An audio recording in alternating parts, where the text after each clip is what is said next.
ಅಶ್ವವೇಗ ನ್ಯೂಸ್ಗೆ ಸ್ವಾಗತ. ನಾನು ಲಕ್ಷ್ಮಿ ಮೈಸೂರು. ಸಿದ್ದರಾಮಯ್ಯರನ್ನ ಕೆಳಗಿಳಿಸಿ ಸಿಎಂ ಆದ ಡಿಕೆ ಶಿವಕುಮಾರ್ ಸಿಎಂ ಆಗಿದ್ದು ಹೇಗೆ ಗೊತ್ತಾ? ಅದೊಂದು ಕಾರಣಕ್ಕೆ ಸಿದ್ದು ಕೆಳಗಿಳಿಸಲು ತೀರ್ಮಾನ ಮಾಡಲಾಯ್ತಾ? ಅದೊಂದು ಆಶ್ವಾಸನೆ ಥಟ್ ಅಂತ ಒಪ್ತಂತೆ ಹೈಕಮಾಂಡ್. ನೋಡಿ, ಸಿದ್ದರಾಮಯ್ಯ ಕೆಳಗಿಳಿಸಿ ಸಿಎಂ ಆದ ಡಿಕೆ ಶಿವಕುಮಾರ್ ಸಿಎಂ ಆಗಿದ್ದು ಹೇಗೆ ಗೊತ್ತಾ? ಅದೊಂದು ಕಾರಣಕ್ಕೆ ಸಿದ್ದು ಕೆಳಗಿಳಿಸಲು ತೀರ್ಮಾನ, ಅದೊಂದು ಆಶ್ವಾಸನೆ ಥಟ್ ಅಂತ ಒಪ್ತಂತೆ ಹೈಕಮಾಂಡ್. ಮುಖ್ಯಮಂತ್ರಿ ಆಗಲು ಡಿಕೆ ಶಿವಕುಮಾರ್ ಮಾಡಿದ್ದೇನು? ಯಾರು ಊಹಿಸದ ಬಾಂಬ್ ಅನ್ನ ಈಗ ಎಚ್.ಡಿ. ದೇವೇಗೌಡರು ಸಿಡಿಸಿದ್ದಾರೆ. ಯಾರು ಊಹೆ ಮಾಡಿದಂತಹ ಬಾಂಬ್ ಸಿಡಿಸಿರುವಂಥದ್ದು ಎಚ್.ಡಿ. ದೇವೇಗೌಡರು. ಸಿದ್ದರಾಮಯ್ಯನವರನ್ನ ಕೆಳಗಿಳಿಸಿ ಸಿಎಂ ಆದಂತಹ ಡಿಕೆ ಶಿವಕುಮಾರ್ ಹೈಕಮಾಂಡ್ಗೆ ಒಂದು ಆಶ್ವಾಸನೆಯನ್ನ ಕೊಡ್ತಾರಂತೆ. ನೋಡಿ, ಅದೇ ಆಶ್ವಾಸನೆಗೆ ಥಟ್ ಅಂತ ಹೇಳಿ ಡಿಕೆ ಶಿವಕುಮಾರ್ನ ಹೈಕಮಾಂಡ್ ಸಿಎಂ ಮಾಡ್ತು ಅಂತ ಈಗ ಎಚ್.ಡಿ. ದೇವೇಗೌಡರು ಹೊಸ ಬಾಂಬ್ ಹಾಕಿದ್ದಾರೆ. ಅದೊಂದೇ ಕಾರಣಕ್ಕೆ ಸಿದ್ದೂರನ್ನ ಕೆಳಗಿಳಿಸಿ ಡಿಕೆ ಶಿವಕುಮಾರ್ನ ಸಿಎಂ ಮಾಡಿದ್ರು ಅಂತ. ಮುಖ್ಯಮಂತ್ರಿ ಆಗಲು ಡಿಕೆ ಶಿವಕುಮಾರ್ ಮಾಡಿದ್ದೇನು?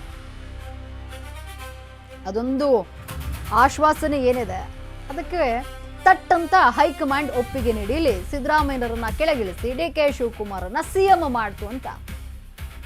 ಏನು, ಇಲ್ಲಿ ಮಾಜಿ ಪ್ರಧಾನಿಗಳಾದಂತಹ ಎಚ್.ಡಿ. ದೇವೇಗೌಡರು ಈ ರೀತಿ ಮಾತನಾಡಿದ್ದಾರೆ. ಹೊಸ ಬಾಂಬ್ ಹಾಕಿದ್ದಾರೆ ಡಿಕೆ ಶಿವಕುಮಾರ್ ವಿರುದ್ಧವಾಗಿ. ಹೈಕಮಾಂಡ್ಗೆ ಒಂದು ಆಶ್ವಾಸನೆಯನ್ನ ಡಿಕೆ ಶಿವಕುಮಾರ್ ನೀಡ್ತಾರೆ. ಅದೊಂದೇ ಕಾರಣಕ್ಕೆ ನೋಡಿ, ಇಲ್ಲಿ ಸಿದ್ದರಾಮಯ್ಯರನ್ನ ಕೆಳಗಿಳಿಸಿ ಡಿಕೆ ಶಿವಕುಮಾರನ್ನ ಸಿಎಂ ಮಾಡಿದ್ರು ಹೈಕಮಾಂಡ್ ಅಂತ ಈಗ ಎಚ್.ಡಿ. ದೇವೇಗೌಡರು ಹೊಸ ಬಾಂಬನ್ನು ಸಿಡಿಸಿರುವಂಥದ್ದು. ಮುಖ್ಯಮಂತ್ರಿ ಆಗಲು ಡಿಕೆ ಶಿವಕುಮಾರ್ ಈ ರೀತಿ ಮಾಡಿದ್ದಾರೆ ಅಂದರೆ ಒಂದು ಆಶ್ವಾಸನೆಯನ್ನು ಕೊಟ್ಟಿದ್ದಾರೆ ಹೈಕಮಾಂಡ್ಗೆ.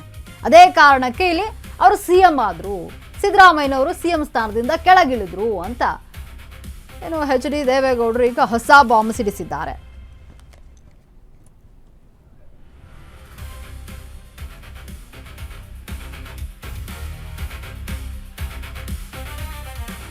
ಮುಖ್ಯಮಂತ್ರಿ ಆಗಲು ಕಾಂಗ್ರೆಸ್ ಹೈಕಮಾಂಡ್ಗೆ ಇಲ್ಲಿ ಡಿಕೆ ಶಿವಕುಮಾರ್ ಆಮಿಷ ಒಡ್ಡಿದ್ರ, ಚುನಾವಣೆಗೆ ಹಣ ಕೊಡೋದಾಗಿ ಹೈಕಮಾಂಡ್ಗೆ ಆಮಿಷವನ್ನು ಒಡ್ಡಿದ್ರ ಅಂತ ಎಲ್ಲವನ್ನ ಈಡೇರಿಸಲು ಬಿಡದಿ ಟೌನ್ಶಿಪ್ ಆಯ್ಕೆ ಹೈಕಮಾಂಡ್ಗೆ ಆಮಿಷ ಒಡ್ಡಿದ್ರಂತೆ ಡಿಕೆ ಶಿವಕುಮಾರ್.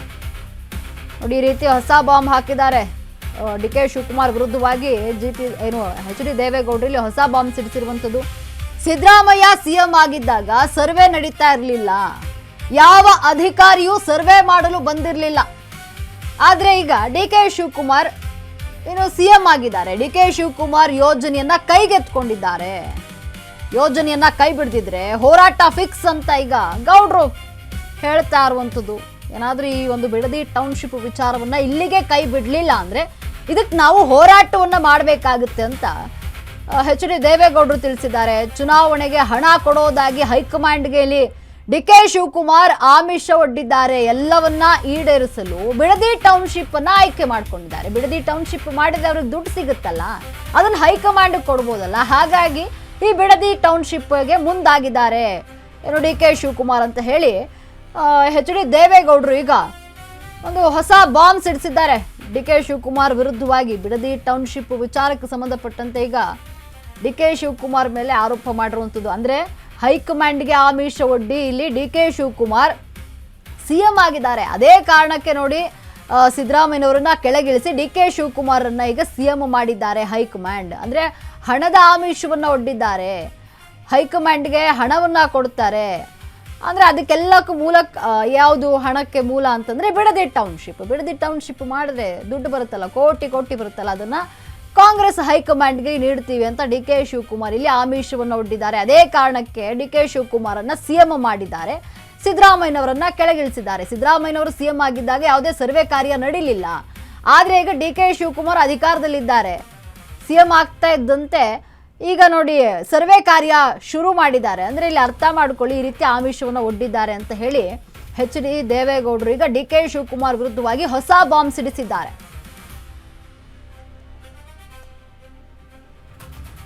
ಬಿಡದಿ ಟೌನ್ಶಿಪ್ ವಿಚಾರ ಇಲ್ಲಿ ಸಾಕಷ್ಟು ಜಿದ್ದಾಜಿದ್ದಿ ನಡೀತಾ ಇದೆ. ಒಂದು ಕಡೆ ಏನು ಡಿ ಕೆ ಶಿವಕುಮಾರ್ ನಾವು ರೈತರ ಒಳಿತಿಗಾಗಿ ಅಂದರೆ ಇಲ್ಲಿ ಏನು ಬ್ಯಾಂಗ್ಳೂರಿನಲ್ಲಿ ಟ್ರಾಫಿಕ್ ಹೆಚ್ಚಾಗಿದೆ, ಹಾಗಾಗಿ ಬಿಡದಿ ಟೌನ್ಶಿಪ್ಪನ್ನು ಮಾಡಿ ನಾವು ಬೆಂಗಳೂರನ್ನ ದೊಡ್ಡ ಮಟ್ಟಕ್ಕೆ ತೆಗೆದುಕೊಂಡು ಹೋಗಬೇಕು ಅಂತ ಹೇಳ್ತಾರೆ. ರೈತರು ಒಪ್ಪಿಗೆ ನೀಡಿದ್ದಾರೆ, ಹಾಗಾಗಿಯೇ ನಾವು ಬಿಡದಿ ವಿಚಾರಕ್ಕೆ ಮುಂದಾಗಿದ್ದೀವಿ ಅಂತ ಹೇಳ್ತಾರೆ. ಮತ್ತೊಂದು ಕಡೆ ರೈತರು ಹೋರಾಟವನ್ನು ಮಾಡ್ತಿದ್ದಾರೆ. ಈಗ ನೋಡಿ, ಎಚ್ ಡಿ ದೇವೇಗೌಡರು ಹೊಸ ಬಾಂಬ್ ಸಿಡಿಸಿರುವಂಥದ್ದು. ಅಂದರೆ ಕಾಂಗ್ರೆಸ್ ಹೈಕಮಾಂಡ್ಗೆ ಡಿ ಕೆ ಶಿವಕುಮಾರ್ ಆಮಿಷವನ್ನು ಒಡ್ಡಿದ್ದಾರೆ, ಹಣವನ್ನ ಕೊಡ್ತಾರೆ ಹೈಕಮಾಂಡ್ಗೆ. ಈ ರೀತಿಯಲ್ಲಿ ಆಮಿಷ ಒಡ್ಡಿ ಡಿ ಕೆ ಶಿವಕುಮಾರ್ ಇಲ್ಲಿ ಸಿಎಂ ಆಗಿದ್ದಾರೆ.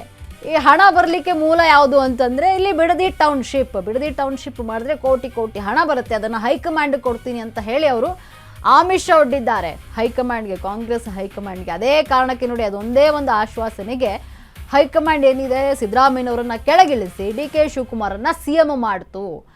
ಈ ರೀತಿಯಲ್ಲಿ ಹೊಸ ಬಾಂಬ್ ಹಾಕಿರುವಂಥದ್ದು. ಅಂದರೆ ಬಿಡದಿ ಟೌನ್ಶಿಪ್ ಹಣವನ್ನು ಹೈಕಮಾಂಡ್ಗೆ ಕೊಟ್ಟು ಹೈಕಮಾಂಡನ್ನು ಇಲ್ಲಿ ಅಂದರೆ ಚುನಾವಣೆಗೆ ಹೈಕಮಾಂಡ್ಗೆ ಹಣವನ್ನು ನೀಡುವಂಥದ್ದು. ಈ ರೀತಿಯಲ್ಲಿ ಆಮಿಷ ಒಡ್ಡಿ ಸಿಎಂ ಪಟ್ಟವನ್ನು ಪಡೆದುಕೊಂಡಿದ್ದಾರೆ. ಅದೇ ಕಾರಣಕ್ಕೆ ನೋಡಿ, ಇವರು ಅಧಿಕಾರಕ್ಕೆ ಬರ್ತಿದ್ದಂಗೆ ಸರ್ವೆ ಕಾರ್ಯವನ್ನು ಮಾಡ್ತಿದ್ದಾರೆ. ಅದೇ ಯಾಕೆ ಸಿದ್ದರಾಮಯ್ಯನವರು ಸಿಎಂ ಆಗಿದ್ದಾಗ ಯಾಕೆ ಸರ್ವೆ ಮಾಡ್ತಾ ಇರಲಿಲ್ಲ, ಯಾಕೆ ಸುಮ್ಮನಿದ್ರಿ? ಆಗಲೂ ನೀವು ಉಪಮುಖ್ಯಮಂತ್ರಿ ಆಗಿದ್ರಿ ಅಲ್ವಾ, ಆಗಲೂ ನೀವು ಮಾಡಬಹುದಿತ್ತಲ್ವಾ, ಆದರೆ ಮಾಡಿಲ್ಲ, ಸರ್ವೆ ಕಾರ್ಯವನ್ನು ಮಾಡಿಲ್ಲ. ಆದರೆ ಈಗ ನೀವು ಸರ್ವೆ ಕಾರ್ಯವನ್ನು ಮಾಡ್ತಿದ್ದೀರಿ, ಸಿಎಂ ಆಗ್ತಾ ಇದ್ದಂತೆ ಸರ್ವೆ ಕಾರ್ಯಕ್ಕೆ ಮುಂದಾಗಿದ್ದೀರಿ. ಇದರಿಂದನೇ ಗೊತ್ತಾಗ್ತಿದೆ ನೀವು ಆಮಿಷ ಒಡ್ಡಿದ್ದೀರಾ ಅಂತ ಏನಿಲ್ಲಿ ಆರೋಪವನ್ನು ಮಾಡಲಾಗ್ತಾ ಇರುವಂಥದ್ದು. ಡಿ ಕೆ ಶಿವಕುಮಾರ್ ವಿರುದ್ಧವಾಗಿ ಎಚ್ ಡಿ ದೇವೇಗೌಡರು ಈ ರೀತಿ ಆರೋಪ ಮಾಡ್ತಾ ಇರುವಂಥದ್ದು. ಹೈಕಮಾಂಡ್ಗೆ ಹಣದ ಆಮಿಷ ಒಡ್ಡಿದ್ದಾರೆ, ಅದೇ ಕಾರಣಕ್ಕೆ ಬಿಡದಿ ಟೌನ್ಶಿಪ್ ವಿಚಾರವನ್ನು ಮಾಡ್ತಿರುವಂಥದ್ದು ಅಂತ. ಅಸೆಂಬ್ಲಿಗೂ ಮೊದಲು ಕಾರ್ಪೊರೇಷನ್ ಗೆದ್ರು, ಆಮೇಲೆ MLA 3 ಸಾರಿ ಅಸೆಂಬ್ಲಿಗೂ ಕೂಡ ಗೆದ್ದಿದ್ದಾರೆ. AP ರಂಗನಾಥ್ ಇದ್ದಾರೆ. ಒಬ್ಬ ನಿಷ್ಠಾವಂತ ಕಾರ್ಯಕರ್ತ AP ರಂಗನಾಥ್ ಇದ್ದಾರೆ. AP ರಂಗನಾಥ್ ಇದ್ದಾರೆ. ನಮ್ಮ ಪಕ್ಷದ